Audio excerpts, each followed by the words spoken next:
यानंतर एक धक्कादायक बातमी आहे। भिवंडीमध्ये दृश्यम सिनेमाप्रमाणे एक घटना घडली आहे। भिवंडीमध्ये एक अल्पवयीन मुलाची हत्या करून त्याचा मृतदेह गाडणाऱ्या आरोपीला पोलिसांनी अटक केली।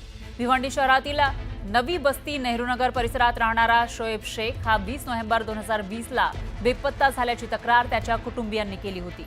तर या प्रकरणाचा तपास करत असताना या मुलाची हत्या इथल्या एका मदरशाचा मौलवी गुलाम रब्बानी यानं केल्याचा संशय स्थानिकांनी व्यक्त केला। त्यानंतर भिवंडी पोलिसांनी 2023 मध्ये मौलाना गुलाम रब्बानी याला पोलीस ठाण्यात चौकशीसाठी बोलावलं, मात्र त्यावेळी पोलीस ठाण्यात झालेल्या गर्दीचा फायदा घेत पोलीस ठाण्यातून आरोपी फरार झाला। तेव्हापासून पोलीस त्याच्या मागावर होते। अखेर गुप्त माहितीच्या आधारे ठाणे पोलिसांनी आरोपी मौलाना गुलाम रब्बानी याला अटक केली आहे। तर त्यानं हत्येची कबुली देत मृतदेहाचे काही अवशेष एका दुकानात गाडून ठेवल्याची माहिती पोलिसांना दिली। त्यानंतर स्थानिक पोलिसांच्या मदतीने पोलीस बंदोबस्तात आरोपीला घटनास्थळी नेण्यात आला। या ठिकाणी करण्यात आलेल्या खोदकामात मृतदेहाचे अवशेष सापडले। आपला मुलगा शोएब बेपत्ता झाल्यापासून 2 वर्ष आरोपी गुलाम रब्बानी हा आमच्याच परिसरात राहत होता, आमच्या संपर्कात होता, पण त्यानं कधीही आपण हत्या केल्याची कुणकुण कोणाला लागू दिली नाही, असं या मुलाच्या आईनं सांगितलं। खाने बुलाते थे, 2 साल से गायब पड़ा था। मेरे बच्चे को पता नहीं कि इन्हें ऐसा करेगा करको, तो उतने में कैसा क्या अल्लाह को मालूम। पुलिस आई है बांगी के इस पे दुकान पे, पुलिस आई है बोले तो हम लोग अब जब भागो देखो, हमको पता भी नहीं था कि इन्हें ऐसा मारे।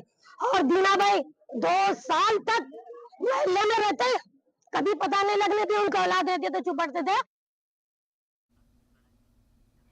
आणखी एक मोठी बातमी आहे। एमपीएससीचे विद्यार्थी पुन्हा आंदोलनाला बसलेले आहेत। राज्यसेवेच्या मुख्य परीक्षा 45 दिवस पुढे ढकलाव्यात या मागणीसाठी उमेदवारांनी आंदोलन पुकारलंय।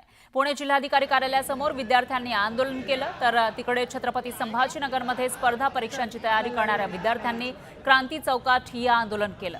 या आंदोलनाच्या ठिकाणी मोठा पोलीस बंदोबस्त तैनात करण्यात आला। मागण्या मान्य होत नाही तोपर्यंत आंदोलन सुरूच ठेवण्याचा इशारा या विद्यार्थ्यांनी दिला।